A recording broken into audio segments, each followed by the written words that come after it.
Makanya kami sebagai orang tua, kami terkejut Pak, kok bisa dia bawa narkoba?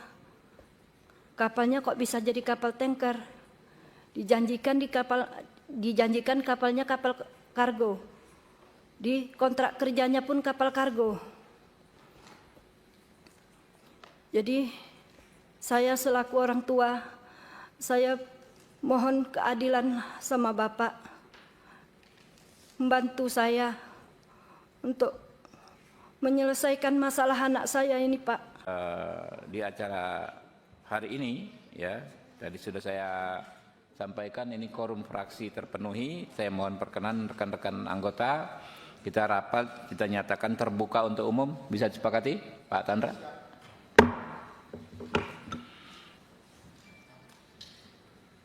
Kami menyampaikan terima kasih ini ke Pak Hotman Paris, ya, hadir hari ini. Ini ada dua masalah ya Pak Hotman ya. Yang pertama terkait Pak Fandi Ramadan, ABK kapal Sea Dragon yang dituntut hukuman mati di PN Batam. Yang kedua kasus Radit Adiansah di Lombok Utara. Nanti modelnya Pak, nanti Pak Hotman sampaikan, lalu mungkin keluarganya juga mau ngomong ya kan ya, baru tanggapan dari rekan-rekan, terakhir kita penutup.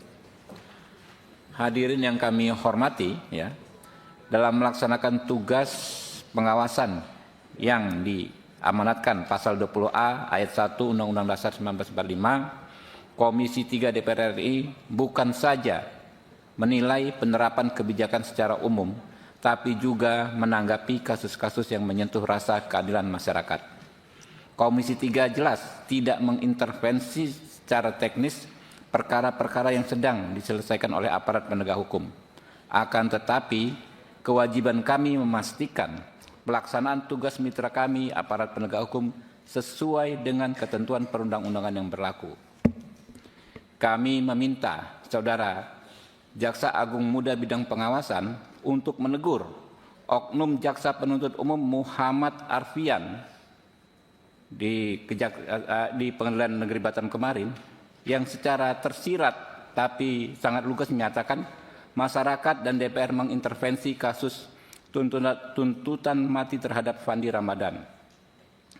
Perlu digarisbawahi bahwa bukan hanya DPR selaku pembuat undang-undang dan pengawas kerja penegak hukum yang bisa memberikan sikapnya kepada pengadilan. Masyarakat juga bisa menyampaikan sikapnya pengadilan, termasuk dalam bentuk amicus curiae atau sahabat pengadilan. Hal ini merupakan implementasi dari apa yang diatur dalam pasal 5 ayat 1 Undang-Undang Nomor 48 Tahun 2009 tentang kekuasaan kehakiman yang mengatur hakim wajib menggali rasa keadilan di masyarakat dan selain menilai fakta-fakta persidangan. Kami mengapresiasi mitra kami yaitu Jaksa Agung Bapak ST Burhanuddin dan Kapolri Bapak Listio Sigit Prabowo yang bersikap sangat responsif terhadap sikap Komisi 3. Kita bisa melihat dalam beberapa kasus terakhir seperti kasus Saudari Tri Wulandari, guru honorer dari Muaro Jambi yang dihentikan perkaranya oleh Kejaksaan dan Kepolisian. Kasus Hogi Minaya, pengejar jambret di Sleman yang perkaranya dihentikan oleh Kejaksaan dan Kepolisian. Kasus Muhammad Miftahul Huda, guru honorer yang disebut rangkap jabatan di Probolinggo yang dihentikan penyidikannya oleh Kejaksaan, dan terakhir kasus tukang ojek di Pandeglang, Banten yang dihentikan penyelidikannya oleh kepolisian. Untuk kasus Fandi Ramadan ini, kami kembali mengingatkan bahwa hukuman mati adalah hukuman alternatif sebagai upaya terakhir yang seharusnya diterapkan secara sangat selektif sebagaimana telah diatur dalam KUHP. Kami ulangi bahwa kami tidak mengintervensi pengadilan, tapi kami harus mempertanggungjawabkan kepada rakyat alokasi anggaran negara yang kami setujui untuk Mahkamah Agung dan jajaran di bawahnya haruslah membawa perbaikan kinerja. Beberapa waktu yang lalu, kami juga mengusulkan kenaikan gaji hakim karir dan ad hoc yang bisa mencapai 280%. Dan saat ini kami sedang membahas RUU tentang jabatan hakim yang intinya adalah ingin meningkatkan kesejahteraan hakim. Tentu saja rakyat sangat berharap hal-hal baik tersebut akan beriringan dengan semakin baiknya kualitas pengadilan. Baiklah, untuk mempersingkat waktu, kita persilakan kepada Pak Hotman Paris untuk menjelaskan dua masalah ini ya, bergantian dengan keluarganya. Kami silakan Pak Hotman. Terima kasih pimpinan rapat dan juga para anggota dewan yang kami hormati. Saya hadir di sini dengan ibunya Raditya, Ibu Makiati, yang sedang diadili dalam tuduhan pembunuhan. Dan tim kuasa hukumnya dari Lombok juga hadir di sini yang pakai topi. Okay. Yang sebelah kiri saya ini adalah tim kuasa hukum dari Batam yang untuk Pandi, tapi ibunya lagi OTW ke sini. Ya. Yang pertama dulu, yang kami sudah kasih ringkasan itu yang khusus pembunuhan di Lombok. Jadi inti kasusnya adalah tidak sama sekali tidak bisa diterima nalar hukum. Seorang yang sudah mati bisa menganiaya si pelaku. Ceritanya begini, anaknya ibu ini pacaran dengan teman kampus. Terus mereka dating, bertemu di pantai di Lombok, ya, dan itu adalah daerah yang cukup ramai, ada hotel besar di sana. Kemudian kurang lebih satu hari, si wanita ini, pacarnya ini tidak pulang-pulang, akhirnya dicari oleh keluarganya.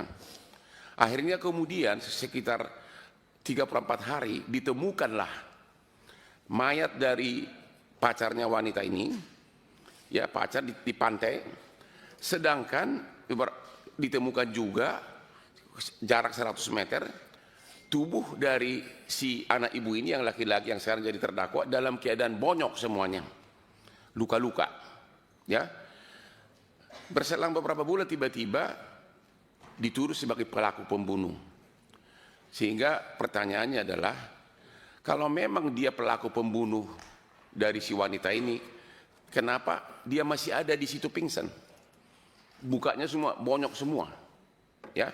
Dan itulah kejadiannya, dan juga tidak ada satupun saksi yang melihat kejadian. Pengakuan dari anak ibu ini bahwa ada orang oknum yang memang sebagai pelaku, waktu itu dibikin sketsnya oleh, ya ini dia nih, inilah tubuh dari anak ibu ini pada saat ditemukan di pantai, ya, dan mayat dari pacarnya ditemukan kurang lebih 100 meter. Ya, pertanyaannya adalah siapa yang menganiaya ini? Ya, siapa yang menganiaya? Berarti ada pelaku lain. Dan kalau dia menganiaya pacarnya, ngapain dia di situ? Kenapa nggak kabur? Dan sampai hari ini tidak ada saksi yang melihat sama sekali. Sebelumnya saya kenalkan dulu yang tadi lupa. Ini semua pengacara-pengacara muda dari tim Hotman 991, ya, di mana kita memberikan bantuan hukum ke seluruh Indonesia, dan sudah banyak yang berhasil mendapat perhatian, terutama dari bapak-bapak. Ini semua pengacara semua nih, ya. Itu kira-kira. Jadi kami melihat di sini, sebagaimana kata Bapak Prabowo, bahwa sudah terjadi miscarriage of justice. Yang kedua, kata Bapak Prabowo juga, yang kayaknya dia lebih pintar dari jaksa atau dari polisi, bahwa pidana itu tidak boleh ragu-ragu, tidak boleh reasonable doubt, harus total beyond reasonable doubt. Ini tidak ada saksi, dan pelakunya yang dituduh membunuh dalam keadaan pingsan ditemukan tidak jauh dari mayat. Kalau memang dia pelakunya, harusnya dia sudah kabur. Jadi kira-kira sekarang tahapnya sudah sampai diadili, ya, sudah persidangan, namun baru kesempatan ibu ini bisa datang ke Jakarta. Mohon izin kalau bisa agar ibunya langsung bisa mencari, silakan bantuin. Ya, kami persilakan. Ya. Ibu dari pembunuhan di Lombok. Assalamualaikum warahmatullahi wabarakatuh, Pak. Saya ibunya Radit Adiansa, yang anak saya kuliah di Undram Mataram, Pak. Saya berasal dari Sumbawa. Anak saya menuntut ilmu di Mataram, Pak.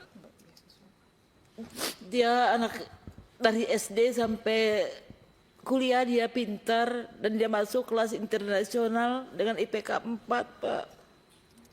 Dia ingin menjadi anak yang sukses dan dia berjanji kepada saya pengen sukses, dia datang kuliah, Pak. Dia dapat beasiswa, dengan biaya itu dia bisa membeli peralatan kuliahnya, Pak, karena saya orang tidak mampu. Tapi tiba-tiba di tanggal 26 saya menelpon anak saya, 26 Agustus saya menelpon anak saya, HP anak saya tidak aktif, Pak, sampai tengah malam saya berusaha menelpon, tidak aktif, Pak. Selesai saya sholat subuh, ada orang yang menggedor pintu memberitahu bahwa ada anak saya lagi di Begal katanya, Pak. Makanya saya dari tanggal 28 Agustus saya berangkat ke Mataram, Pak, menemui anak saya di rumah sakit Provinsi Mataram, Pak. Sampai saat ini saya tidak pernah pulang ke Sumbawa, Pak, tetap menemani anak saya. Tapi di malam itu, pas tanggal 19 malam, bulan 9 September, Pak Kanit datang bersama rekan-rekannya membawa anak saya dan berkata anak saya akan dilindungi katanya, Pak. Kenapa dilindungi, kenapa harus anak saya dibawa? Saya bilang, ya saya mau bawa ke KLU, Bu. Dibilang, akhirnya saya bilang kalau memang begitu anak saya diamankan, Pak, saya ingin ikut, saya gitu harus ikut temani anak saya. Setelah dia perjalanan ke KLU, Pak, anak saya dikatakan, Radit mengaku sudah mamamu. Dia bilang, disuruh mengaku anak saya, Pak, kalau anak saya telah melakukan pembunuhan, Pak. Tapi saya bilang sama anak saya, jangan bilang apa-apa, anak kamu betul kamu melakukan itu. Saya bilang, anak saya gak bentar, Pak, bersumpah demi Allah, Mama. Dia bilang, saya berani bersumpah atas nama Allah. Dia bilang, sekarang dicabut nyawa saya sama Allah kalau saya melakukan, katanya Radit, Pak. Dia katanya mengamankan anak saya dari keluarganya Pira, katanya, tapi anak saya dijadikan tersangka.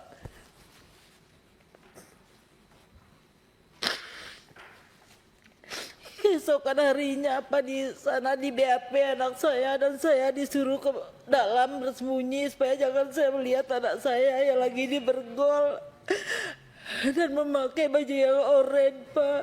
Anak saya tidak didampingi pengacara. Anak saya malam itu tidak ada satupun pengacara yang mendampingi anak saya. Saya minta tolong tapi tidak ada yang datang membantu anak saya, Pak. Besoknya baru pengacaranya datang mendampingi anak saya, tapi dengan alasan minta pengurangan. Dia bilang, pengurangan apa? Saya bilang begitu.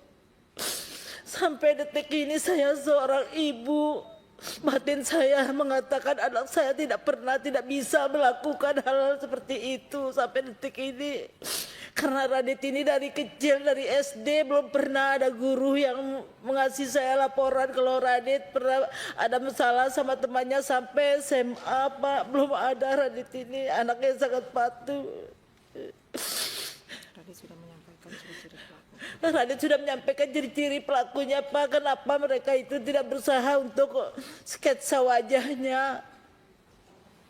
Malah anak saya dituduh sebagai tersangka. Saya mohon sekali, Pak. Saya orang tidak punya, Pak. Saya mohon, Pak. Anak saya bukan pelaku, Pak. Sampai detik ini batin saya mengatakan Radit bukan pelaku, Pak. Saya ada punya biaya untuk kuliahkan anak saya, pingin sukses anak saya, Pak. Tapi dinyatakan anak saya tersangka. Saya berjanji ke Radit, Mama tidak akan pulang ke Sumbawa. Mama tetap berada di tembok penjara atau dimanapun kamu berada, saya bilang. Saya tetap menemani kamu. Yang penting kamu harus tetap kuat hadapi ini. Saya bilang, saya mohon Pak, saya mohon sekali Pak. Yakin anak saya Pak bukan pembunuh Pak. Batin saya tetap mengatakan seperti itu Pak. Lihat Pak, anak saya ini apa pantas anak saya dituduh seperti ini Pak. Dan mungkin anak saya memperkosa saya berusaha sebagai orang ibu. Apa dia pernah melakukan hal-hal yang tidak baik terhadap Vira? Tidak Pak. Saya kira cukup. Cukup ya. Jadi yang kami mohon perlindungan hukum adalah secara pembuktian tidak ada satupun yang melihat, tidak ada saksi fakta yang mengatakan bahwa anak ibu ini sebagai pelaku. Tidak ada. Hanya keterangan ahli-ahli dan psikolog. Itu satu. Jadi sesuai dengan kata presiden kita, beyond reasonable doubt itu benar-benar jauh dari itu. Yang kedua, kalau anaknya sebagai pelaku dalam keadaan bonyok, bahkan waktu ditemukan dipapah dibawa ke puskesmas dalam keadaan seperti ini, dan mayat pacarnya kurang lebih 100 meter. Kalau memang dia pelaku, ya tentu dia udah kabur. Tapi waktu ditemukan pun dalam keadaan pingsan begini, dipapah ke puskesmas. Jadi dan siapa yang melukain ini? Ya pasti ada pihak ketiga. Dan nggak mungkin tuduhan bahwa seolah-olah ini perlawanan dari si korban. Karena mereka hubungannya harmonis, dan nggak mungkin wanita yang sudah meninggal bisa menganiaya seperti ini. Dan juga dari TKP dia sampai ditemukan juga masih di TKP dalam keadaan pingsan dan luka-luka di mana-mana. Jadi yang kami minta kami mohon agar Komisi 3 berkenan memanggil JPU-nya dan penyidiknya. Hukum pembuktian apa yang dipakai? Ya, hukum pembuktian apa yang dipakai? Yang jelas dua alat bukti melihat kejadian tidak ada, sama sekali tidak ada. Ya, ditemukan dalam keadaan sudah pingsan dan pacarnya 100 meter. Kira-kira, dan sekarang proses persidangan sudah berjalan. Ya, udah tahap apa sekarang? Masih dalam tahap pledoi. Ya, jadi kami memohon agar Bapak berkenan memanggil JPU-nya. Apa dasarnya mendakwa orang yang pingsan begini dituduh membunuh pacarnya? Bukti apa yang dia pakai? Kira-kira begitu. Lanjut ke yang dua? Iya, yang kedua. Oke. Ya, sudah hadir di sini Ibu Nirwana, ibu dari Sipandi ABK kapal, dan suaminya, dan juga tim kuasa hukum dari Batam. Inti kasusnya adalah bahwa si anak ibu ini kebetulan D4 pendidikan kapal. Jadi memang profesinya begitu. Lulusan Universitas D4 bidang mesin ya. Okay. Dia melamar ke suatu agen. Dia melamar resmi ke suatu agen dan akhirnya diterima. Dan si agen ini mengatakan bahwa nanti kaptennya si ini, tapi si anaknya ini tidak pernah ketemu kaptennya. Tidak pernah ketemu dan tidak kenal. Barulah berangkatlah mereka, karena katanya kan ini kan kapal ini di Thailand. Berangkatlah si Pandi ini ke rumah si kapten tanggal 1 Mei. Itulah pertama kali dia kenal sama kapten, diantar oleh ibu ini. Ya, di depan rumah dada-dadaan berangkat ke Thailand, dan karena kapalnya katanya belum siap, 10 hari penuh diinapkan di hotel.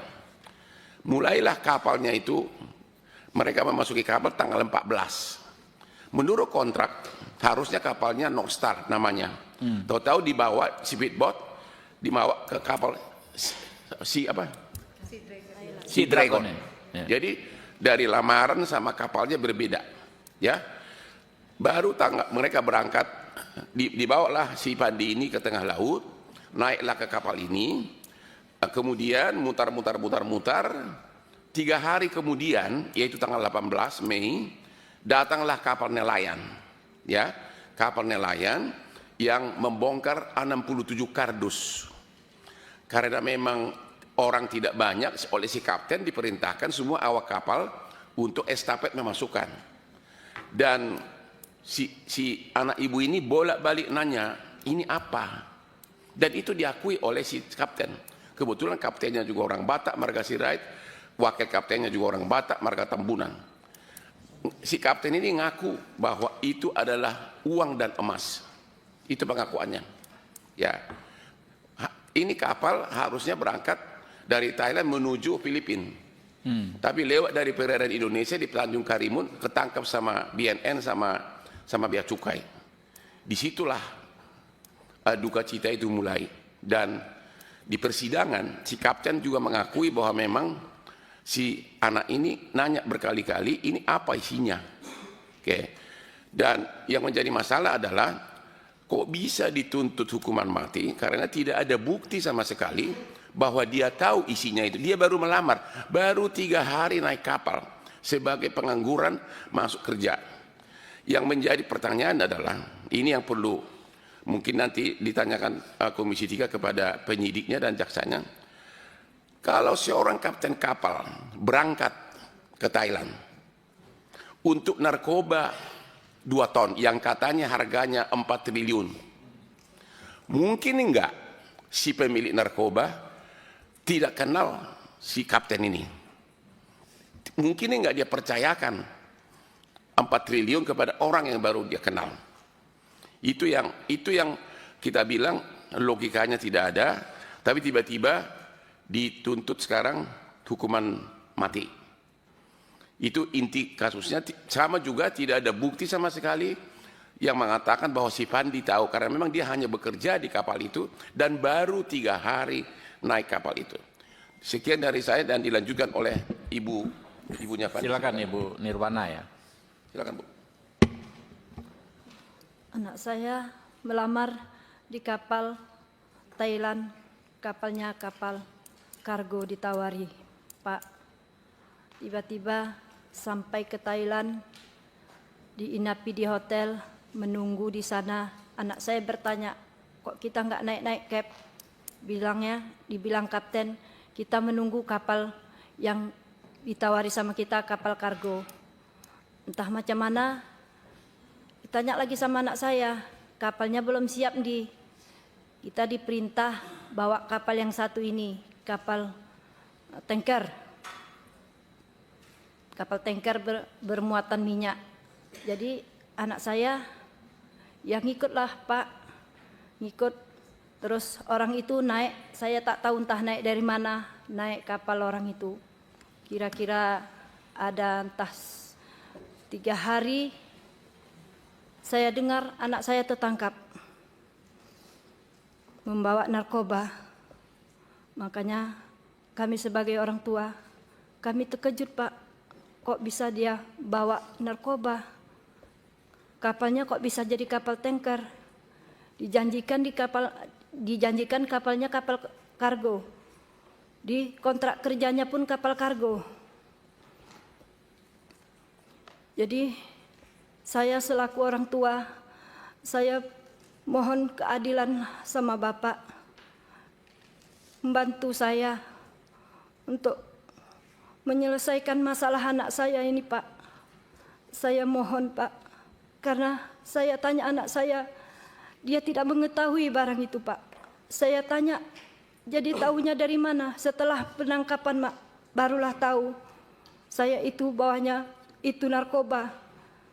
Jadi apa kamu nggak bertanya? Saya tanya, waktu barang itu masuk disuruh kapten kami mengangkat. Begitu saya angkat, saya udah nggak enak. Saya bilang sama kawan, ya kok ini barangnya, tapi kita mau bawa minyak. Kalian nggak curiga? Kenapa ini tak betul lagi? Masa kapalnya bawa ini kotak-kotak, ini tak betul lagi. Mana tahu ini isinya bom. Itu anak saya bilang Pak. Jadi kata kawan-kawannya. Dan itu dalam persidangan. Ucapan dari anak ibu diakui oleh si kapten dalam persidangan bahwa Pak. memang si anak ini Terkonfirmasi ya Pak ya, ditanya di sidang, si kapten maupun ada wakilnya Pak Tambunan mengakui memang si anak ini bertanya ini apa. Oke. Gitu. Tapi di persidangan si kaptennya tiba-tiba ngaku bahwa isinya dia taunya emas dan uang. Ya. Jadi bagaimana mungkin 4 triliun, ya 4 triliun, dia nggak tahu dia dipercaya oleh si kapten, oleh si pemilik kapal, 4 triliun nilainya. Mungkin masih ada, silakan. Sudah itu paginya nggak enak dia, didatanginya kaptennya ke atas, ditanyanya, Cap, itu barang apa? Ayo kita periksa. Mana tahu itu entah bom. Enggak di, katanya itu uang sama emas. Jadi disambung anak saya lagi, kalau itu uang sama emas, Cap, kenapa dimasuki di ruang palka? Saya tak tahu ruang palka itu apa, Pak. Kenapa dimasuki situ? Enggak apa-apa di, biar aman katanya. Begitu anak Jadi saya itu diakui bilang. di persidangan. Ya? Iya, diakui semua kawan-kawannya, kapten pun mengakui, Pak. Udah itu si Pandi disuruh lagi mencopot di bendera. Dibantah bikin anak saya lagi, Pak. Kenapa dicopot lagi benderanya, Cap? Apa nanti enggak bermasalah? Setahu saya kalau belayar, kapal kita belayar tak boleh dicopot di benderanya. Enggak apa-apa, kata si kapten. Selagi kita belayar enggak apa-apa, nanti kita ganti. Benderanya udah jelek, dibilangnya gitu. Anak saya enggak sanggup menaikkan ke atas itu, Pak. Mencopot benderanya, digantilah sama si Leo. Barulah itu tercopot benderanya. Itulah terus, Pak, enggak lama kami dapat informasi tertangkaplah kapalnya. Begitulah cerita anak saya. Oke, terima kasih. Mungkin ada Ya. dari, Terima kasih, mohon Pak. izin dari Bapak dari Silakan. Pandi. Silakan Pak. Dari situ aja. Mungkin dari Bapak selaku ayah dari Pandi. Silakan. Assalamualaikum warahmatullahi wabarakatuh. Nama saya Sulaiman. Saya selaku orang tua dari terdakwa Pandi Ramadan, saya bermohon kepada pimpinan Komisi 3 DPR RI agar anak saya diberi keadilan, Pak. Saya bermohon kepada Bapak. Imanetnya saya memohon kepada Bapak lagi, saya memohon ini, Pak. Ya. Cukup. Cukup, Pak. Oke. Kalau boleh minta izin juga karena mereka bawa tim pengacara dari daerah yang tahu faktanya. Ya. Mohon dikasih kesempatan bicara pengacara dari Batam, silakan. Silakan. Nanti lanjut pengacara dari Lombok Ya. di sini ada. Silakan dari pengacara silakan, dari Batam yang menangani anak ibu ini. Assalamualaikum warahmatullahi wabarakatuh. Terima kasih kepada ketua dan anggota lainnya yang telah memberikan kesempatan kepada kami untuk menyampaikan sedikit atau inti dari permasalahan Pandi Ramadan. Jadi inti dari masalah Pandi Ramadan ini, ya ini yang kami sampaikan hanya yang fakta ya, fakta dalam persidangan, bahwa si Pandi ini ada mendapat info ya, mendapat info ada kerjaan di kapal asing. Infonya ini dapatnya dari agen bernama Iwan. Kemudian Pandi ini menjumpai si Iwan, terus Iwan sondingkan atau hubungkan ke Kapten Hasyolan Samosir. Kemudian Hasyolan Samosir menghubungi Pandi, ditanya dokumenmu, dokumen pelaut lengkap tak? Pandi bilang dibawanya berkasnya, dibawanya dokumennya semua. Oh ini udah mati, kalau bisa ini dihidupkan lagi. Kemudian dihidupkanlah dokumen-dokumen si Pandi ini.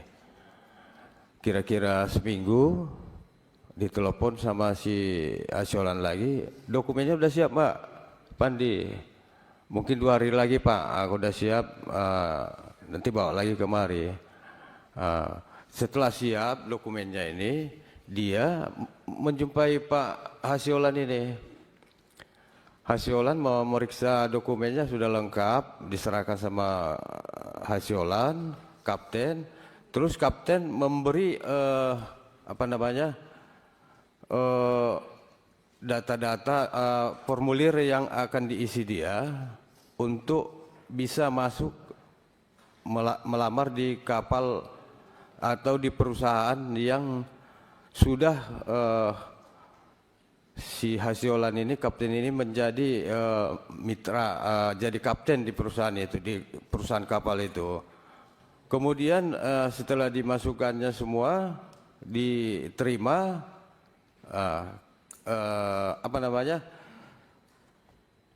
desainlah kontraknya selama 6 bulan dengan gaji 2.000 US per bulan selama 6 bulan.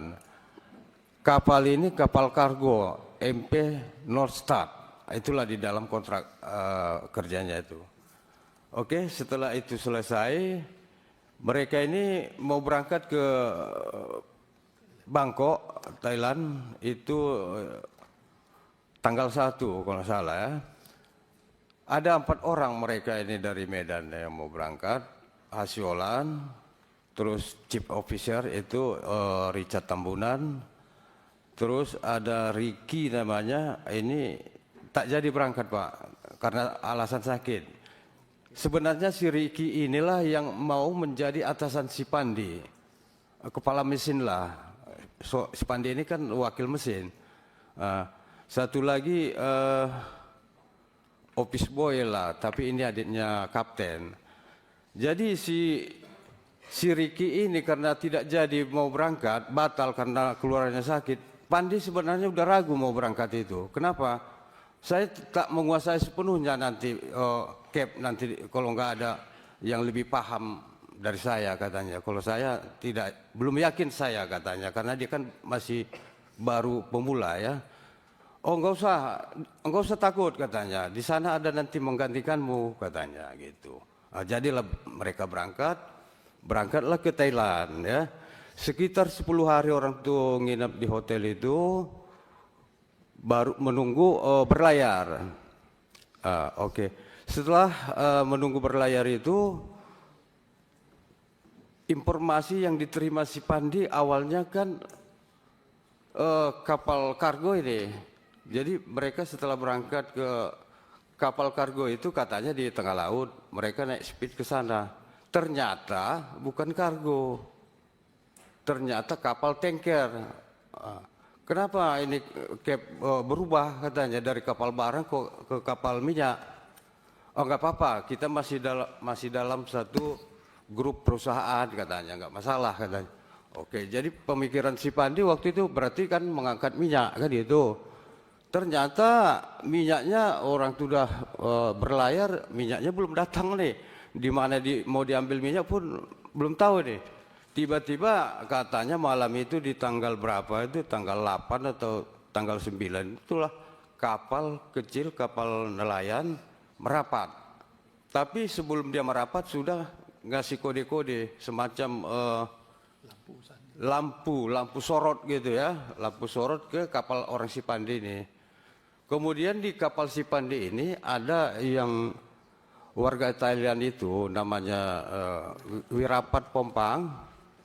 Itu menurut si Pandi dan menurut ABK yang lain merupakan kepercayaan orang Thailand itu yang namanya Tanjen atau Jekitan gitu ya. Itulah, jadi yang berhubungan dari kapal itu, kapal kecil itu ke kapal orang si Pandi ini, siapa ini orang Thailand itu, mereka yang komunikasinya, sehingga deal komunikasinya pindahlah kardus-kardus itu dari kapal kecil itu ke kapal si Pandi. Kemudian di situ sebenarnya si Pandi ini kan diminta chief officer untuk bantu mengangkat itu secara estafet lah gitu.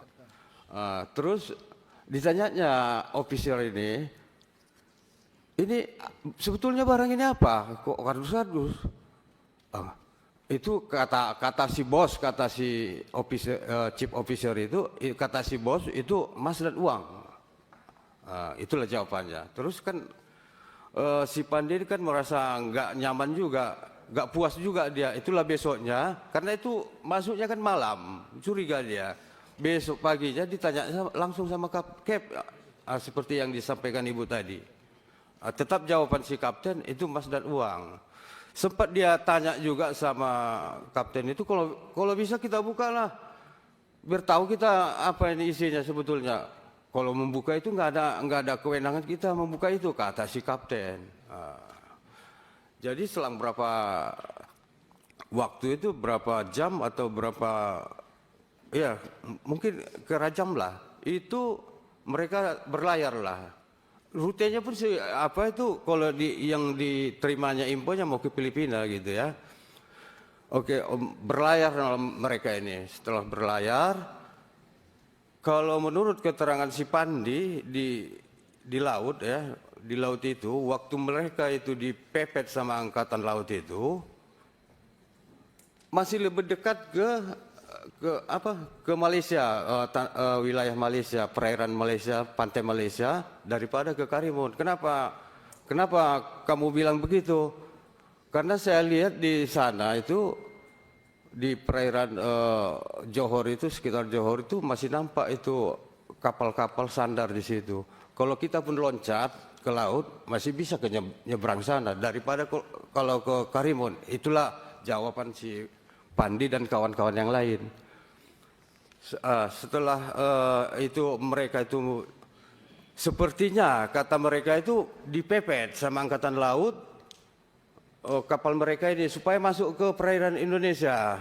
Begitu masuk itulah dicegat sama Bea Cukai dan BNN. Saya kira cukup.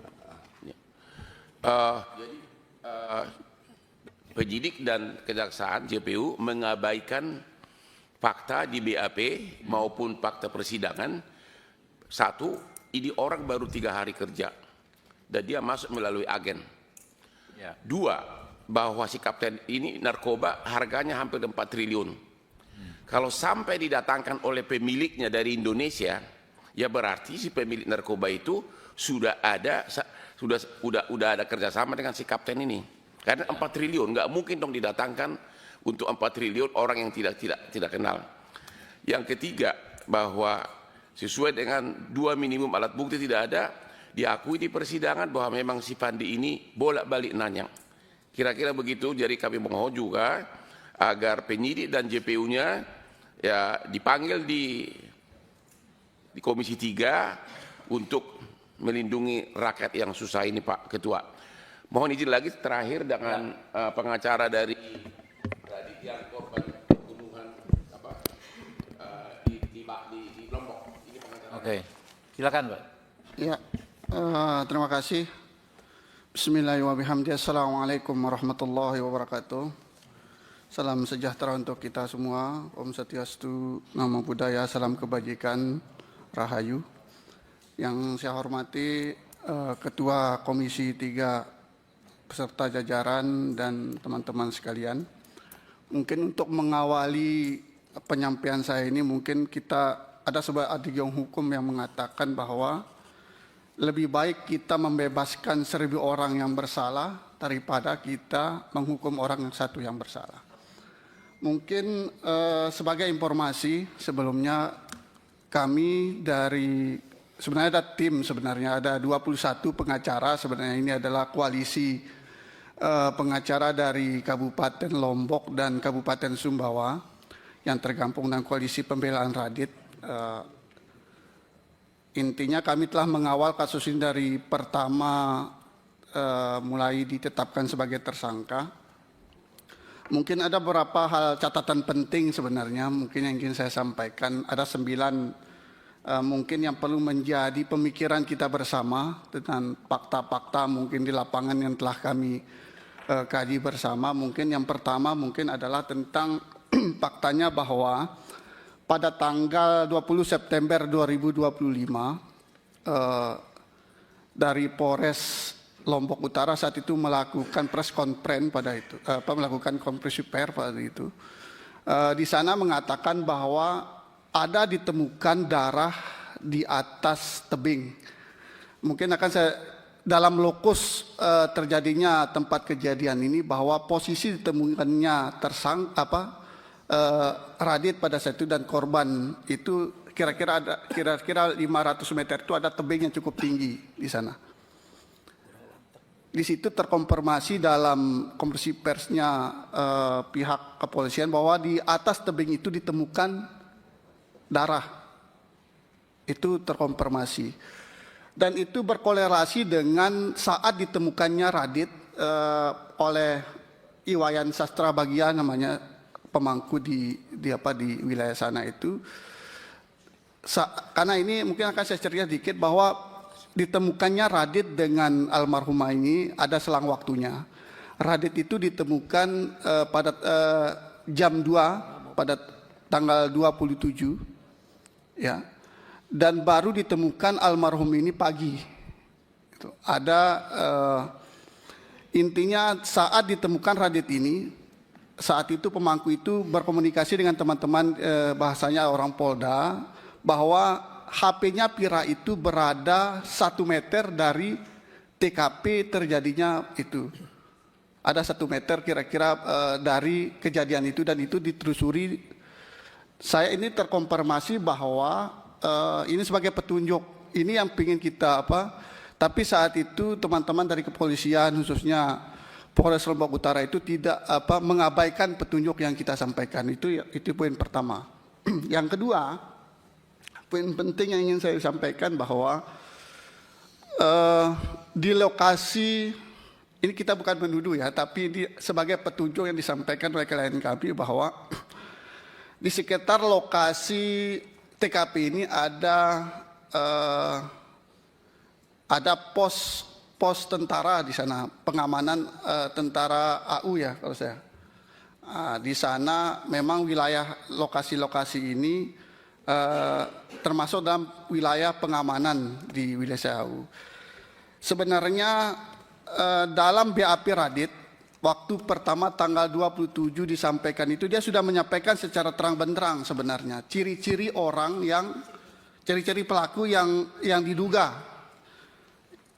Ada warna kulit hitam, tinggi badannya 160 sampai 165, postur tubuhnya agak tegap, pikal ya. Potongan rambut agak cepak dan lain sebagainya. Ini sebenarnya yang kita inginkan kemarin dari teman-teman, kita pingin orang yang diduga saat itu kita minta untuk dipoligraf juga sebenarnya. Tetapi itu tidak dilakukan oleh pihak penyidik. Nah, ini mungkin yang menjadi bukan kita menuduh ya, tetapi kita menduga, karena ini kalau kita melihat dari maaf mungkin akan saya perlihatkan sedikit posisi ditemukannya Radit pada saat itu pertama kali ya, nanti saya akan perlihatkan fotonya.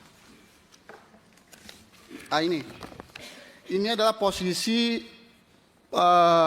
pertama kali Radit ditemukan setelah dia itu betul-betul dalam keadaan yang sangat tidak sadar gitu. Cuma di dalam BAP yang menjadi petunjuk jasa kalau kita lihat dari dakwaannya itu bahwa Radit pada saat itu dia bahasakan dia tidak hanya mengalami luka yang tidak parah, luka ringan saja. Dan dia rasanya tidak bisa berjalan. Cuma faktanya kita konfirmasi bahwa dia itu dipapa oleh temannya, dibawa ke puskesmas saat itu. Dan pada saat itu puskesmas NIPA pada saat itu tidak sanggup dan dia itu dirujuk ke Rumah Sakit Bayangkara. Tapi karena kalau misalnya dia tidak parah, dia tidak akan mungkin dirujuk lagi ke rumah sakit di provinsi. Dan kami juga mendapat bahwa justru di rumah sakit provinsi itu mungkin ini yang foto yang pakai beda ini. Ya ini di rumah sakit provinsi ya. Ini ada filenya nggak sih ini Pak? Ada. Ada bisa dikasih ke ini sebenarnya nggak bisa kelihat nih. Ada filenya. Ya siap. Intinya bahwa di rumah sakit provinsi itu dari hasil dokter itu justru Radit itu mengalami retak di bagian belakang kepalanya ini dari hasil-hasil yang sangat penting juga mungkin sebagai informasi bahwa di dalam alat bukti yang dilampirkan oleh Puslapor pada tanggal 3 Desember 2025 itu ada ditemukan juga bambu Pak ada ditemukan bambu 183 meter. 183 meter bambu itu. Dalam informasi yang kami dapatkan bahwa sebelah kiri bambu itu adanya darah Radit, di sebelah satunya itu adalah darahnya almarhum. Justru kami tidak bisa rekonstruksi terjadinya perkelahian seperti apa sehingga bambu yang satu itu digunakan oleh dua orang. Apakah misalnya Radit dulu yang memukul Pira sampai dia meninggal sehingga Radit itu memukul dirinya sendiri, atau Pira itu yang memukul Radit sampai pingsan sehingga Pira itu menenggelamkan dirinya ke dalam pasir. Kita juga nggak tahu rekonstruksi seperti apa, karena memang di bambu itu, bambu yang dijadikan bukti itu, di dua sisinya itu ada darahnya Pira dan ada darahnya Radit. Mungkin itu yang selanjutnya mungkin yang sedikit ingin saya sampaikan juga bahwa sampai saat ini HP-nya Radit itu tidak ditemukan, tetapi ada fakta baru yang kami dapatkan di teman-teman dari bahwa pada tanggal 7 September 2025 HP itu sempat keluar dari grup. Cuma kami tidak punya kemampuan untuk tapi secara faktanya HP nomornya Radit yang digunakan yang dikatakan hilang itu itu keluar dari grup pada tanggal 7 September 2025. Cuma mungkin kami untuk mengetahui secara detailnya, karena kami kan bukan ahli itu, mungkin yang selanjutnya mungkin sedikit yang ingin saya sampaikan juga bahwa pada proses ini berjalan, kami teman-teman dari pengacara ini sudah berusaha untuk mendampingi secara maksimal. Cuma mungkin kami juga memohon mungkin dan dari kanda-kanda semua dari Komisi 3 untuk bisa nantinya mengontrol bersama-sama dengan proses, karena memang kami jujur kalau kita melihat dari luka yang dilakukan oleh Radit saat itu betul-betul sangat tidak manusiawi lah seperti itu. Mungkin itu saja yang ingin saya sampaikan. Terima kasih. Assalamualaikum warahmatullahi wabarakatuh. Terima kasih. Jadi khusus kasus Batam diduga ada rekayasa bukti oleh oknum penyidik. Dibilang luka ringan padahal ini luka parah. Ya, dan kedua, waktu ditemukan pun dalam keadaan pingsan dan dibopong ke puskesmas. Ya, kami nggak tahu apakah yang membopong itu juga dibawa, sehingga kalau begitu, kalau pelaku pembunuhan ini luka begitu sadis, siapa yang menganiaya? Kan nggak mungkin si cewek, bagaimana mungkin wanita melakukan ini? Ya, dan mereka juga hubungannya sangat intim. Itu yang kami mohon janji dari Komisi 3 untuk memanggil penyidik dan JPU di sini, ya, untuk memanggil. Kalau nggak sia-sia kedatangan kami ini. Demikian juga tidak ada bukti apapun yang melihat si pelaku ini membunuh, tidak ada. Seperti biasa dengan permainan ahli psikolog segala macam, ya, mirip kasus si gula sianida lah, nggak ada yang melihat, ya. Itu jadi benar-benar dugaan terjadi rekayasa BAP. Yang khusus Pandi itu lebih parah lagi, karena dari segi sebagai ahli hukum, kalau sudah ada diakui oleh semua pihak yang terlibat bahwa si Pandi ini bolak-balik nanya, itu harusnya menjadi acuan bahwa memang dia tidak tahu, tapi tetap begitu saja langsung dihukum mati, dituntut mati. Jadi kepada pimpinan Komisi 3 dan juga anggota yang terhormat, nggak ada artinya kedatangan kami ini kalau hanya sekedar dengar pendapat. Tolong dulu dipanggil penyidiknya ini dan JPU-nya, dan bila perlu tim dari kedua belah pihak hadir biar objektif. Sebab kalau kita biarkan terus-menerus begini, kasihan ini orang-orang miskin. Terima kasih Pak Ketua. Ya, teman-teman wartawan, ini akan ada foto-foto yang agak sensitif, boleh disaksikan tapi tolong jangan ditayangkan di media teman-teman ya, foto-foto ini ya. jangan ditayangkan live. Nanti silakan redaksi masing-masing menilainya. Ya. Karena kita perlu tahu teman-teman ini luka-lukanya kayak gimana, mau ringan atau luka berat kan kita mau lihat fotonya. Kalau dari itu nggak bisa lihat. Coba, yang ini aja ya fotonya si siapa namanya, Radit, siapa? Radit ya. Coba.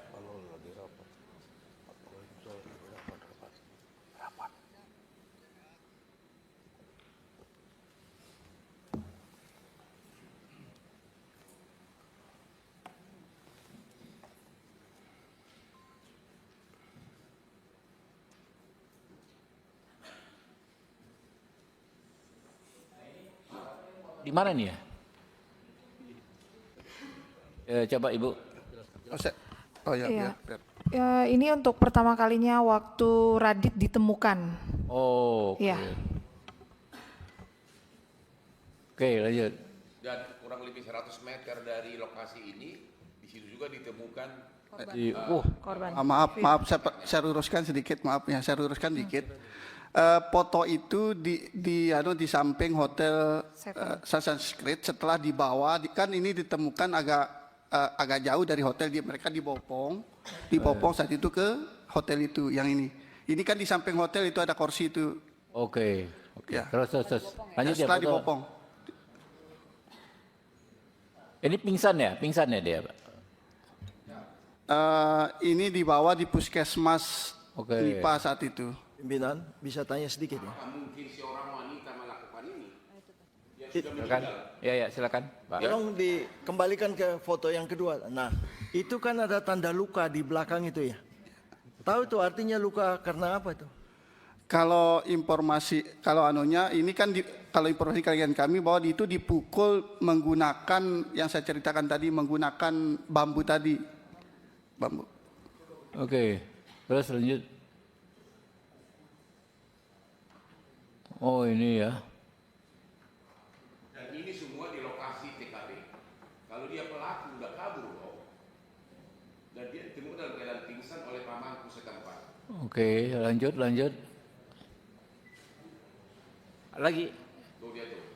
Mana mungkin seorang wanita yang sudah meninggal melakukan sehancur ini penganiayaan terhadap yang dituduh pelaku pembunuhan. Coba lihat begini. Mana mungkin seorang wanita itu udah hancur semua badan. Ini yang polisi sama sekali, penyidik di luar nalar hukum sama sekali. Ini diabaikan. Oke, lagi ada. Tuh dia. Oke. Hancur banget badannya. Jadi kalau Komisi 3 tidak panggil penyidik dan jaksa di sini, mau kemana negara ini, hukum kita ini? Udah masih ada lagi gambar lagi fotonya? Yang lain lagi? Jangan ditayangkan ini. Tidak jauh dari lokasi ditemukan si cowok. Udah jangan. Kalau yang perempuan jangan, kan ada aurat ya. Tulang pipi dari si Radit ini retak semua ya. Tulang pipi retak. Sampai dioperasi gara-gara retak.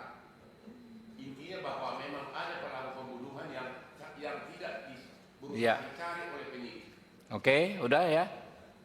Cukup ya, teman-teman ya. Fotonya cukup ya? Udah semua. Oke. Rekan-rekan ini pendalaman ya. Langsung mungkin ke ini dulu. Gus Pala, silakan. Waktu kita nanti sampai jam 1 ya paling lama ya, teman-teman ya. Terima kasih pimpinan, sahabat-sahabat Komisi 3 yang alhamdulillah bisa hadir pada kesempatan siang hari ini. Yang saya hormati Bang Hotman dan tim kuasa hukum, keluarga dari orang tua saudara Radit dan juga dari Fadlan Ramadan ya. Tentunya kita prihatin dalam kondisi sekarang ini masih ada hal-hal yang kurang pas di dalam proses penyidikan kasus hukum, dan kita juga mengucapkan terima kasih Bang Hotman senantiasa memberikan bantuan kepada masyarakat Indonesia yang membutuhkan perlindungan hukum. Untuk kasus saudara Fadlan ya, kita ini kan juga bisa memahami bahwa di dalam sebuah tingkatan ABK itu kan pasti ada tingkatan-tingkatan yang kita bisa lihat. Ada bagian dek, mesin dan catering, dari mulai nahkoda, mu'alim, masinis, jurumudi dan sebagainya. Kita juga ingin tahu bahwasanya apakah semua ABK di setiap tingkatan mengetahui bahwa barang tersebut adalah narkoba. Ini juga perlu sebuah pembuktian dan penjelasan karena setiap peran ABK dalam hal ini pasti ada. Terus yang kedua yang ingin saya sampaikan pimpinan, khusus untuk Radit dan Fadlan, kalau memungkinkan kita ini mengusulkan adanya eksaminasi dalam perkara Fandi Ramadan dan Radit, karena ini sudah masuk dalam ranah persidangan, ya kan? Sehingga tindakan penelitian dan pemeriksaan berkas perkara oleh jaksa penuntut umum akan dilakukan oleh Kejaksaan Agung. Ini adalah sarana pimpinan untuk menilai kecakapan dan kemampuan teknis jaksa penuntut umum sesuai keputusan Jaksa Agung tahun 93 tentang eksaminasi perkara. Sehingga dari hasil eksaminasi ini kita bisa mendapatkan sebuah kejelasan dan kepastian hukum. Yang ketiga, pimpinan, seperti yang disampaikan oleh Bang Hotman tadi, tentunya kita juga mendorong supaya penyidik atau penuntut umum bisa dihadirkan di ruang sidang Komisi 3 supaya kejelasan tentang dua kasus ini menjadi lebih terang benderangan. Jangan sampai ada korban yang memang tidak melakukan tindakan hukum itu disalahkan secara sepihak. Terima kasih pimpinan. Assalamualaikum warahmatullahi wabarakatuh. Ya, Pak Martin Tumbaleka, tadi Pak Gus Palah ya, PDIP Perjuangan, Pak Martin Tumbaleka dari Gerindra.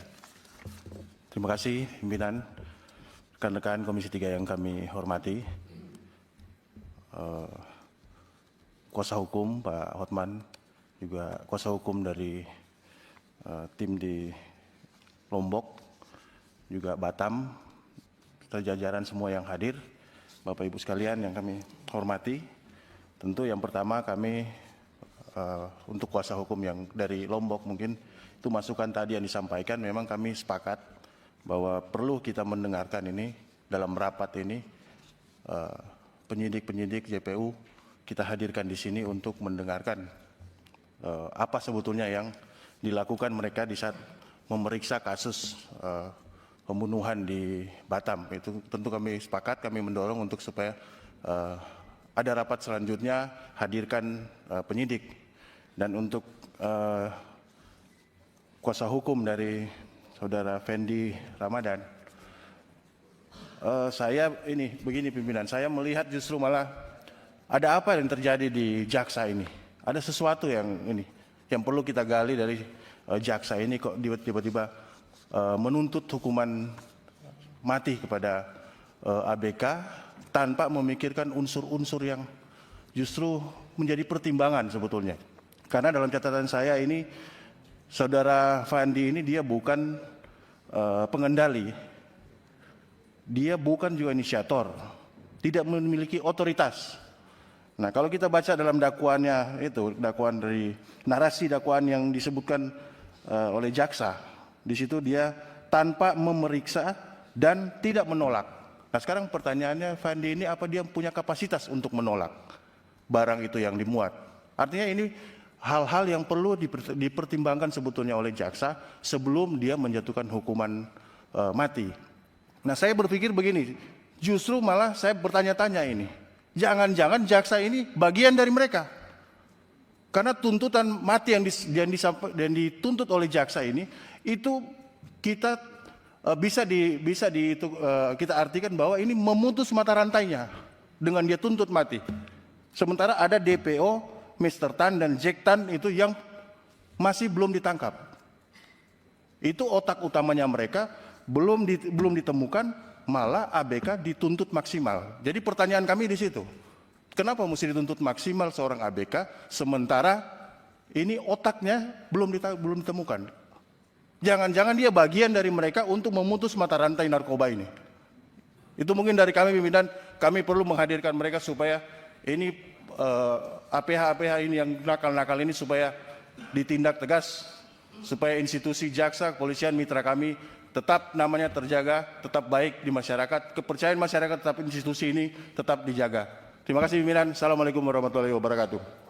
Waalaikumsalam Pak Profesor Sudeson Tandra. Silakan.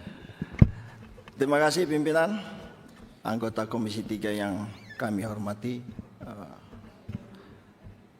Pak Hotman Paris dan tim, dan orang tua dari saudara Fandi dan Radit yang saya hormati. Assalamualaikum warahmatullahi wabarakatuh. Selamat pagi, salam sejahtera untuk kita semua.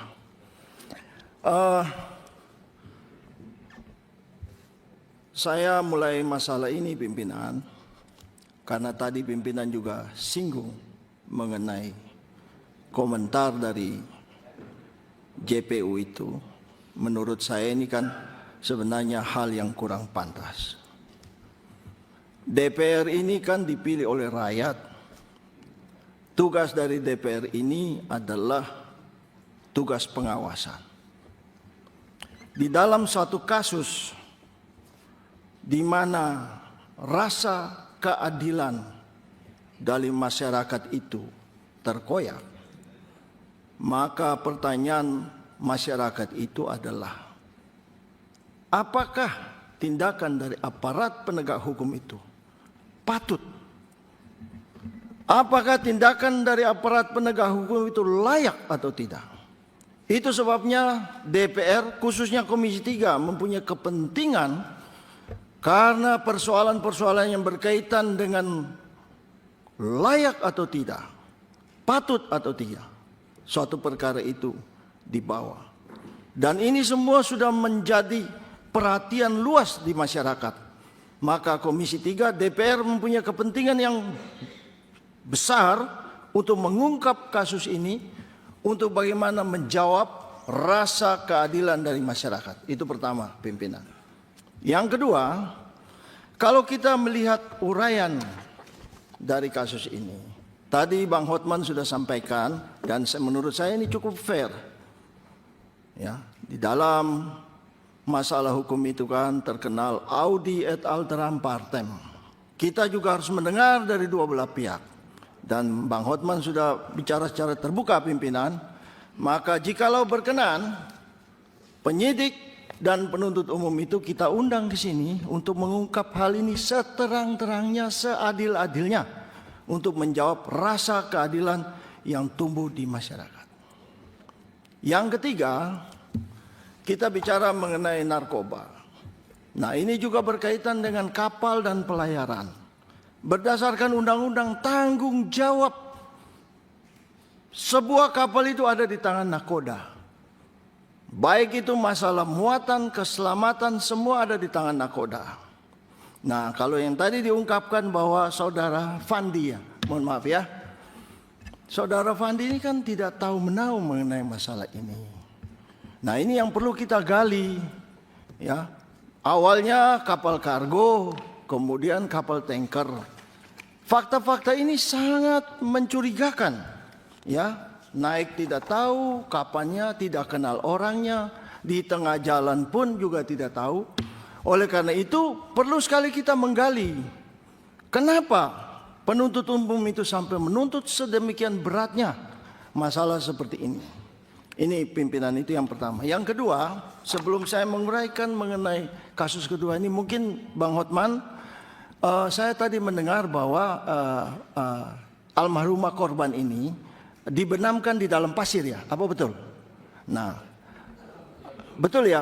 Nah, pertanyaan berikutnya adalah, mohon izin pimpinan, kami bertanya kepada ini, apakah itu juga dilakukan suatu visum, suatu apa ya? Ya, untuk mengetahui apakah di dalam paru-parunya itu ada sesuatu. Karena kalau orang itu belum mati, ya, dibenamkan di dalam pasir, tentu pasir itu masuk semua ke dalam paru-paru. Ya kan? Nah, inilah kejadian-kejadian ini. Saya juga bertanya,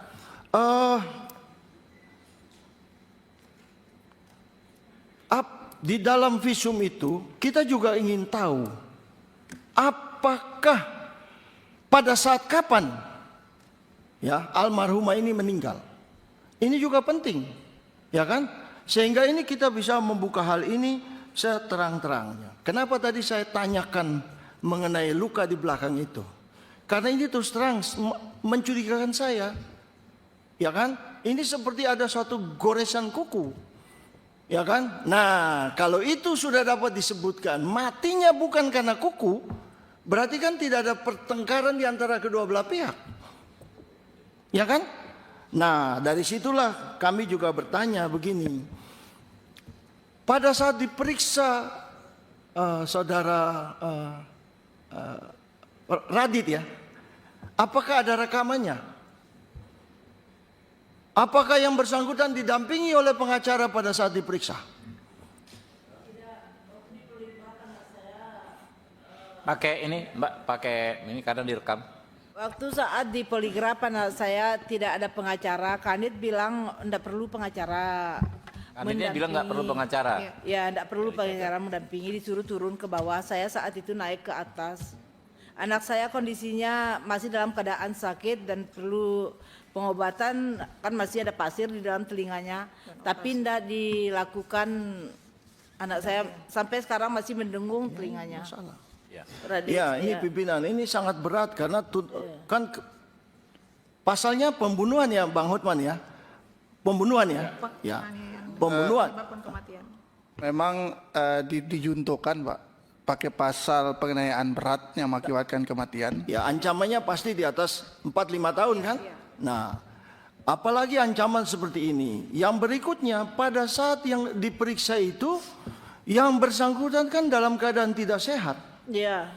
Pertanyaan pertama dari penyidikan, apakah Anda sehat? Betul nggak itu? Ya. Nah, ini persoalan-persoalan seperti ini, menurut saya ya sangat-sangat mencurigakan pimpinan. Oleh karena itu, tentunya kami ingin agar kalau berkenan penyidiknya dan penuntut umumnya diundang ke sini. Memang terus terang ya, kami tidak ingin mencampuri proses yang sedang berjalan di pengadilan.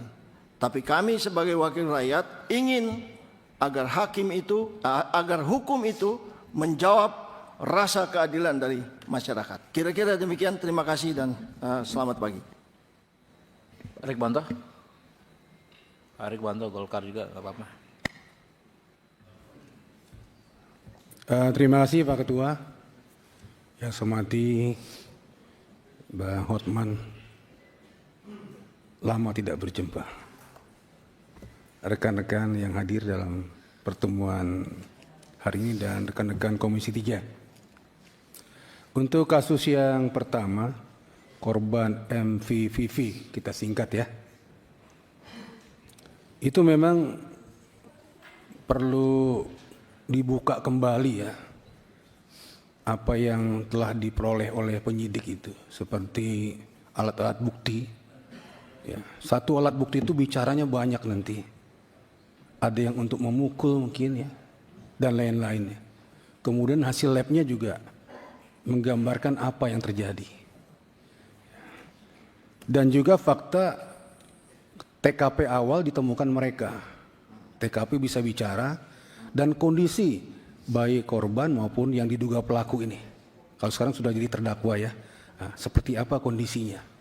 Itu perlu digali kembali dan dianalisa betul mendalam secara scientific investigation untuk memperoleh hasil yang bisa meyakinkan apakah memang telah terjadi pembunuhan dalam tanda petik atau pembegalan sesuai dengan yang dilaporkan di awal ya. Ya, dalam kesempatan ini kita memang tidak bisa melihat berkas perkaranya ya, membaca satu persatu berita acaranya atau kesimpulannya ya. Namun demikian ini layak untuk diikuti mengingat sangat minimnya saksi dan penyidik sudah mampu untuk mengaitkan semua yang ada itu sehingga disimpulkan telah terjadi pembunuhan. Inilah yang perlu kita dalami, keyakinan seperti itu, sehingga akhirnya maju ke jaksa dan jaksa maju ke pengadilan ya. Ini mungkin belum selesai dalam pembahasannya, kita perlu pendalaman lagi untuk tersebut, tapi saya tetap mendukung jangan sampai ada orang yang tidak bersalah dipersalahkan. Ya, ini tetap tadi rekan pengacara bilang ya, jangan sampai ada yang hukum itu lebih baik membebaskan 1000 orang bersalah daripada menghukum 1 orang tidak bersalah ya. Adiknya begitu ya.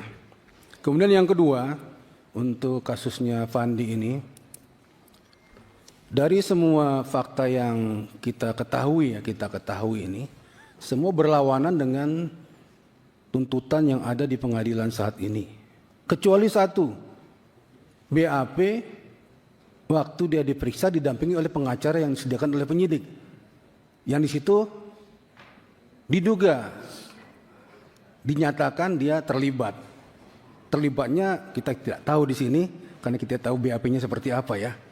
Persekongkolannya, permufakatannya di situ.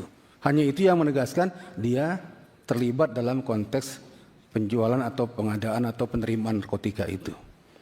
Ini juga perlu diuji kembali.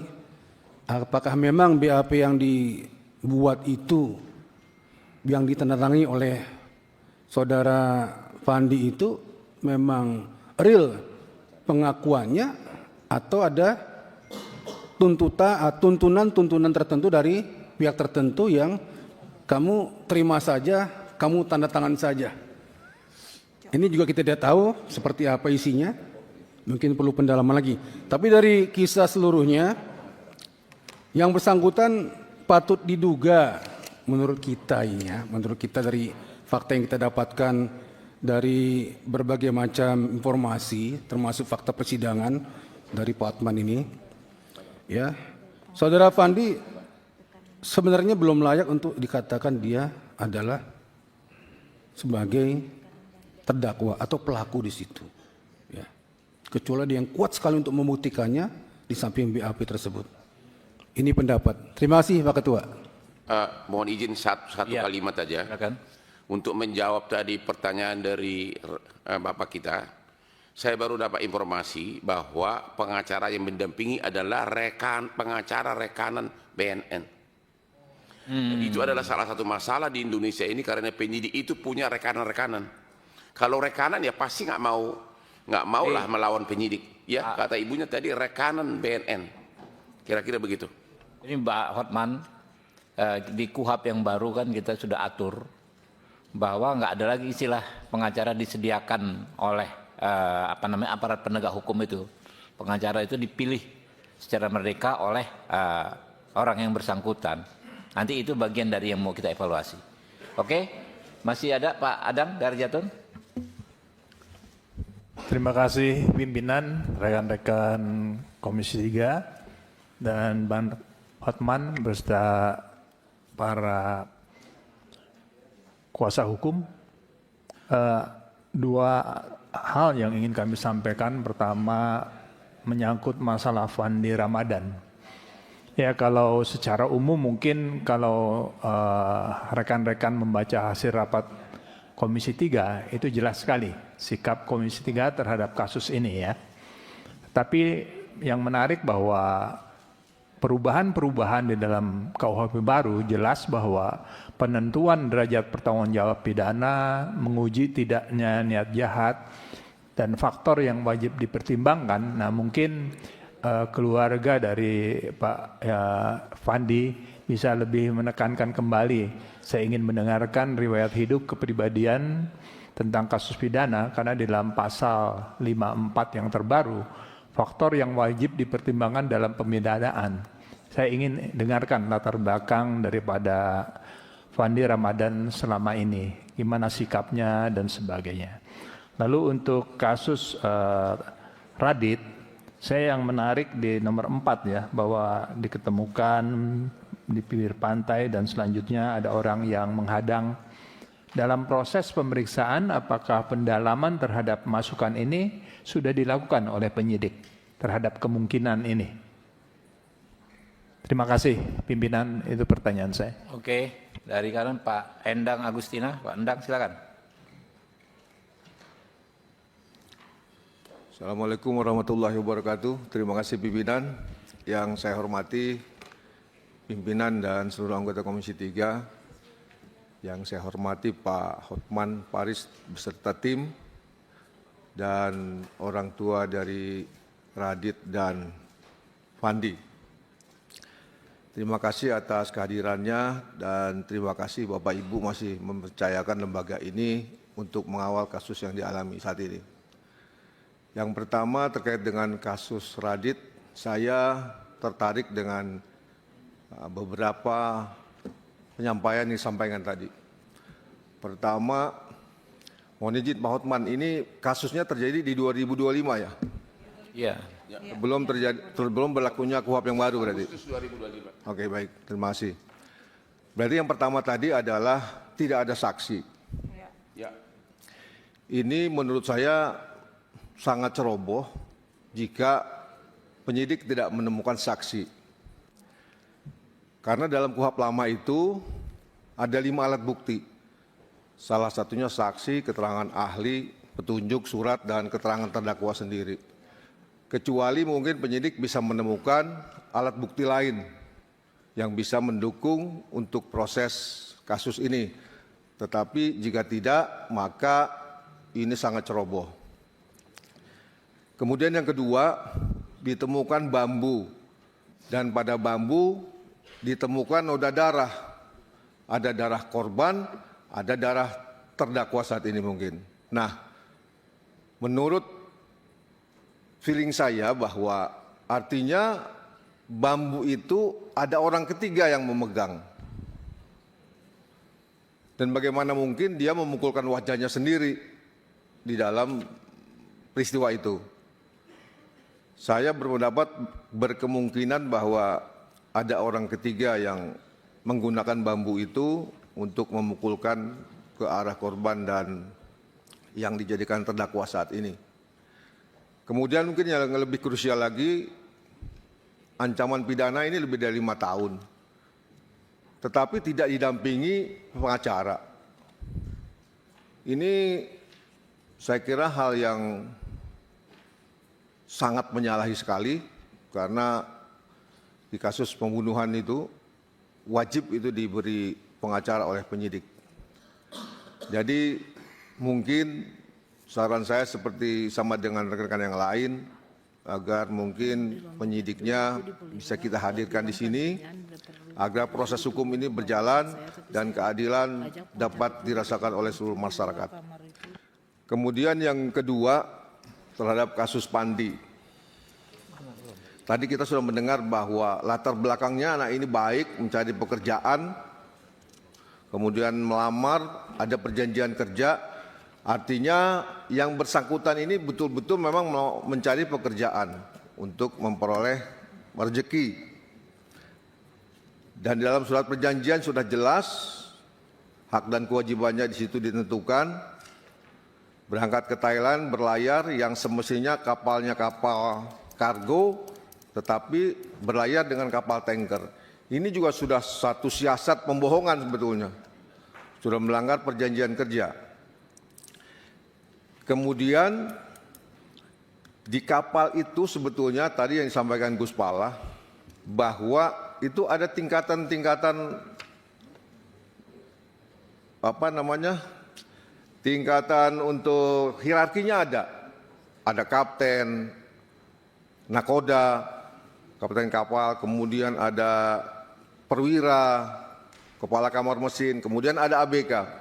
Nah, kapten ini ada yang tanggung jawab terhadap pelayaran, keselamatan kapal maupun keselamatan ABK.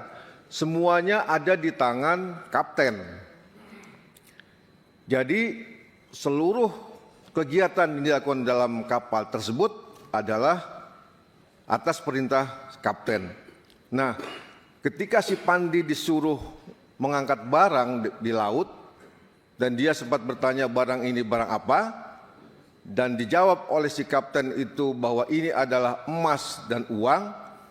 Di situ saja kita sudah bisa menyimpulkan bahwa si Pandi itu nggak tahu bahwa barang itu narkoba gitu.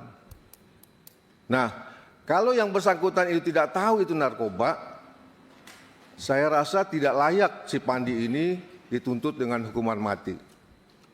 Oleh sebab itu sangat penting kita mendapatkan informasi dari aparat penegak hukum yang melakukan proses terhadap perkara ini.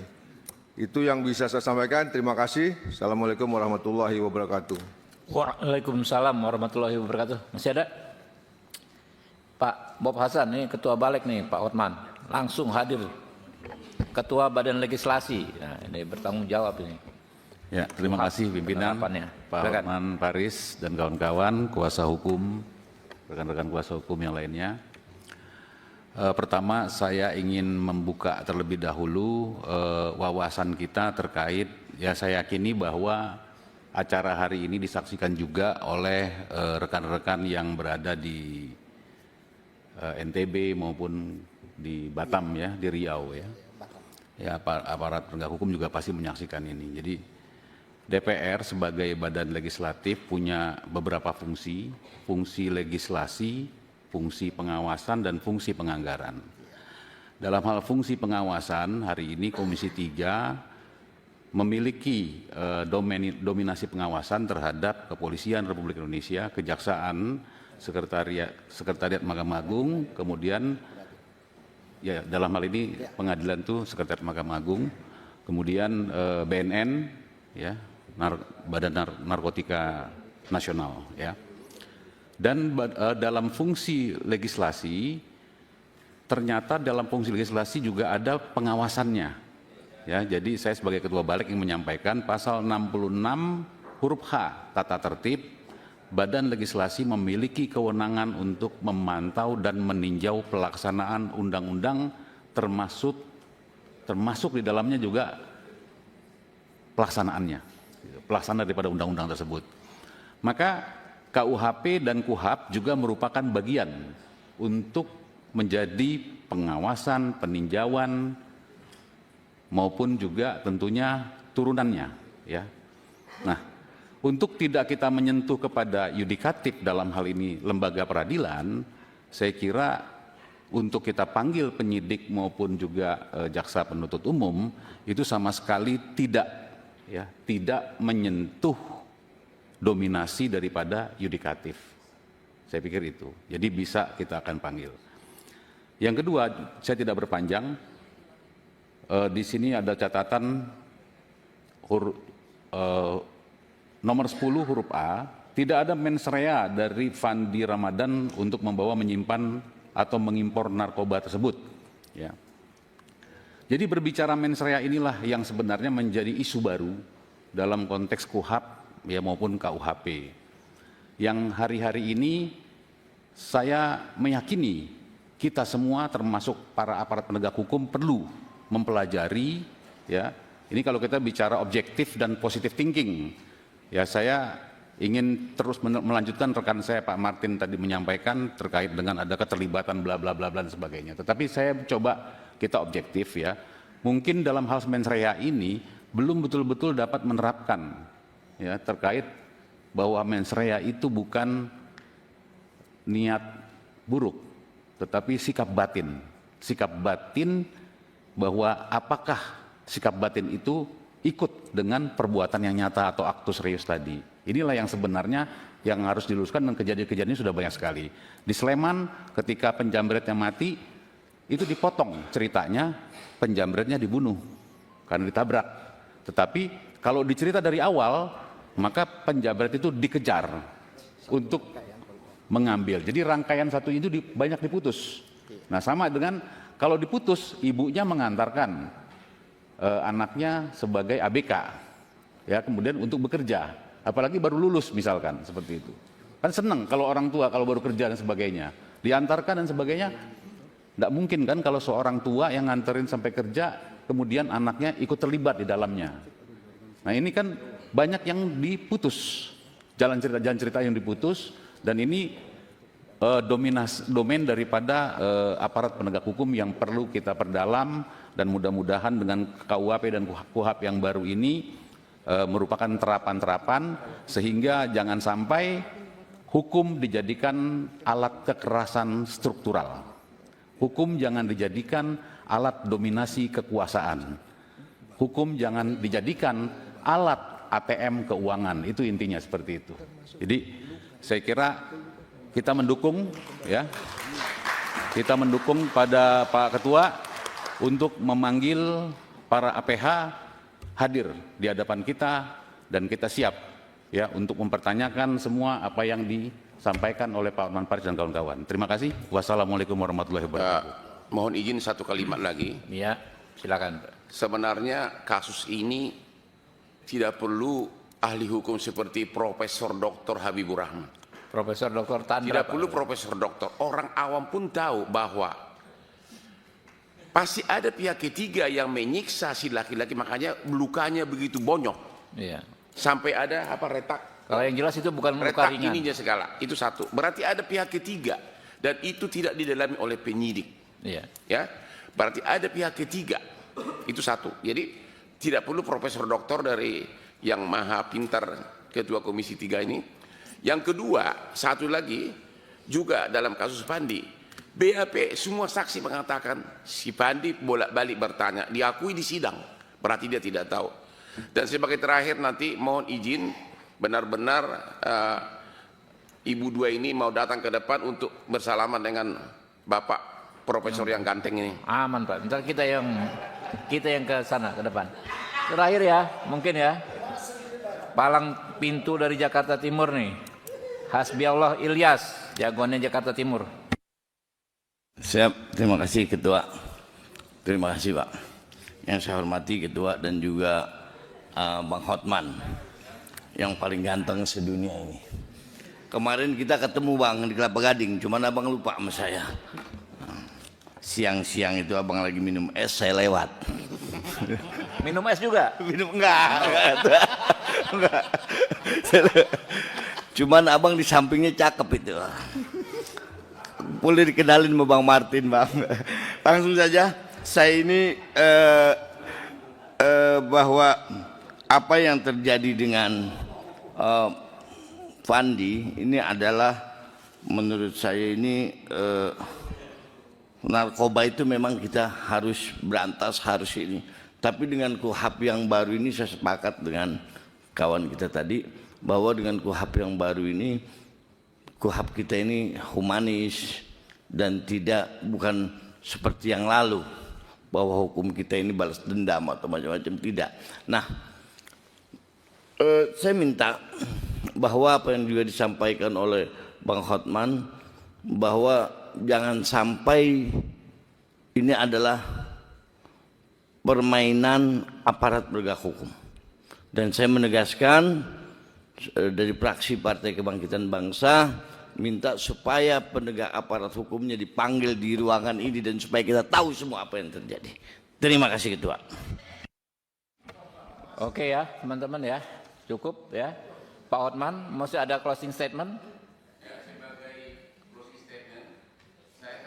Enggak, tolong Pak dipencet Pak, karena kita live streaming.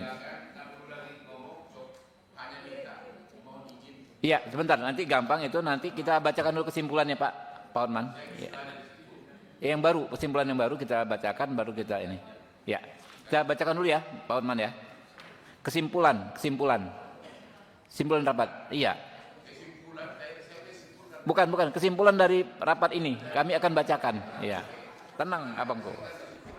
Iya, makanya dibaca dulu, didengar dulu ya, didengar dulu. Coba. Oke. Tentu. Makanya harus dituangkan dalam kesimpulan, Pak. Oke, silakan ditayangkan.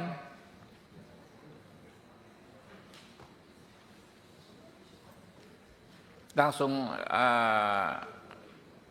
aja di pertama, yang pertama, kedua, ketiga, langsung aja atas. Pertama ya, kesimpulan rapat dengar pendapat umum Komisi 3 DPR RI dengan keluarga ABK Batam Saudara Fandi Ramadan beserta kuasa hukum, keluarga saudara Radit Adiansyah beserta kuasa hukum, dan Saudara Dr. Hotman Paris Hutafea, SH MHum, masa persidangan 3 tahun 2025 tahun 2026, Kamis 26. Ini 26 ya? Hah?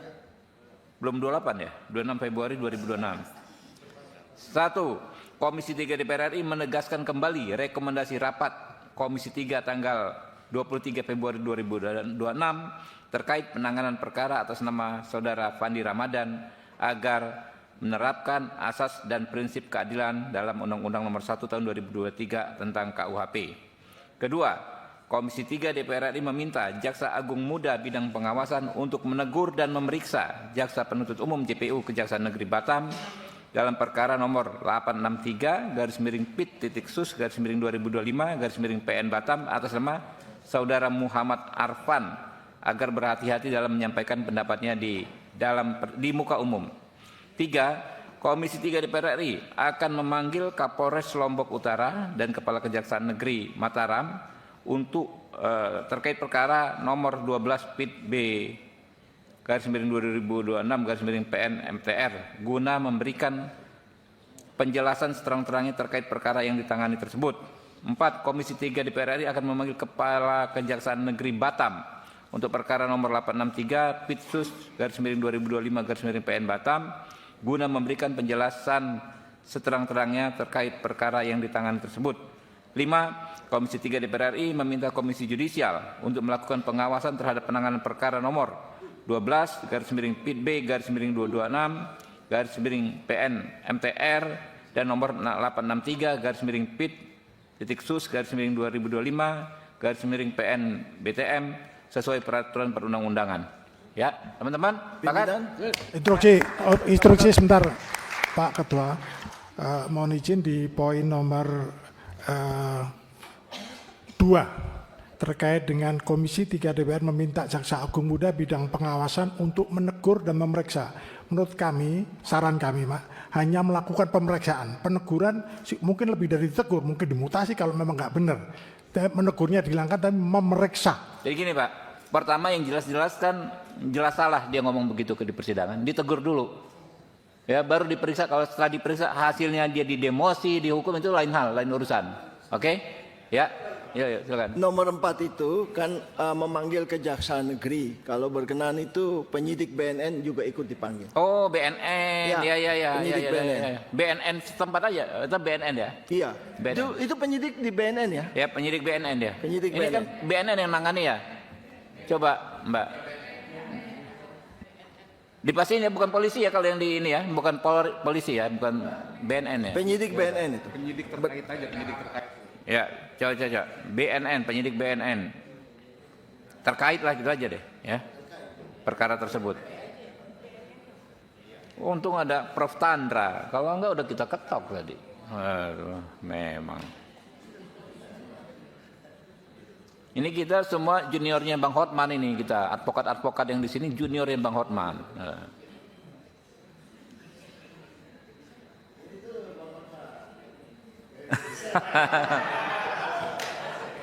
Iya. Udah belum? Oke. 4. Komisi 3 DPR RI akan memanggil penyidik BNN ya dan Kepala Kejaksaan Negeri Batam untuk perkara nomor 863/PIT-SUS/2025/PN Batam guna memberikan penjelasan seterang-terangnya terkait perkara yang ditangani tersebut. Oke? Sepakat ya 5-5-nya ya? Sepakat? Ya. Demikian selesai acara ini, saya sampaikan terima kasih. Ya, bila taufiq wal hidayah. Wassalamualaikum warahmatullahi wabarakatuh. Saya tutup dulu ya.